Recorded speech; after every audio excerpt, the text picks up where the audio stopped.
So I know that was pretty scary, but let's talk facts for a second and what you can do to protect yourself. 99% of all computers out there are subject to being hacked.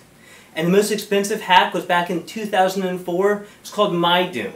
It cost over $38.5 billion in damage.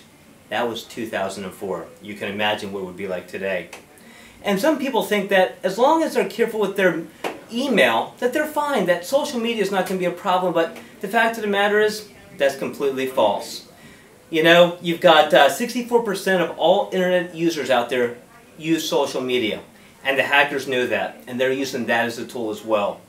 They have things called like jacking. You know, on Facebook, when you click that like button, well, there are hackers out there that will create these false like buttons. So when you click on them, it automatically pulls information and downloads files on your computer. You have things like link jacking, where you think you're clicking on a safe link for one of your buddy's posts, and next thing you know, you're redirected to a different site, and it's downloading vicious files on your computer as well. So what can you do?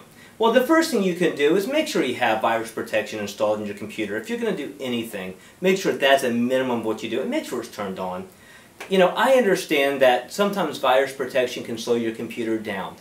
Most virus protection these days have options that you can turn on that it'll go through, and before you're allowed to open any email, it'll actually look inside the files in the email and let you know if there's something to be worried about before they open. Before you go to a website, it'll actually look at that website and give you an alert if they think that that's a site that could potentially send files down to your computer that would corrupt it or cause damage or hacking opportunities.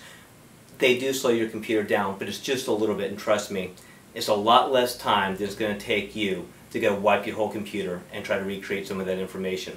The second thing you want to do is make sure you back up your computer consistently. You know, there's a virus out there, it's called ransomware.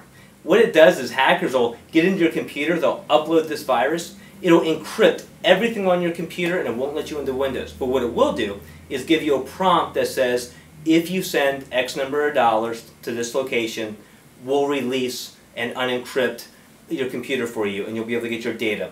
They do that more for small businesses. That's their business model is to go and encrypt small business computers, get in there with that virus. So make sure you're doing backup. So if something like that happens, after you turn it over to the FBI, you don't have to worry about it because you can just upload your most recent backup.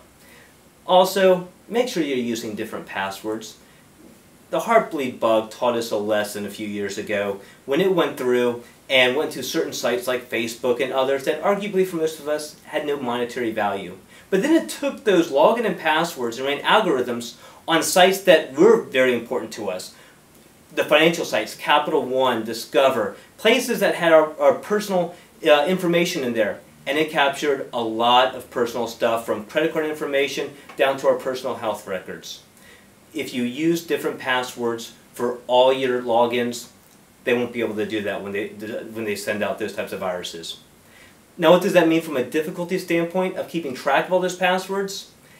I understand that's pretty hard, but there's a lot of applications out there. Dashlane is one, LastPass is one, that will help you keep track of all those individual passwords for your different sites so you don't have this huge notebook. Anyway, I hope that's helpful, and as always, if I can ever be of any assistance, please reach out to my office.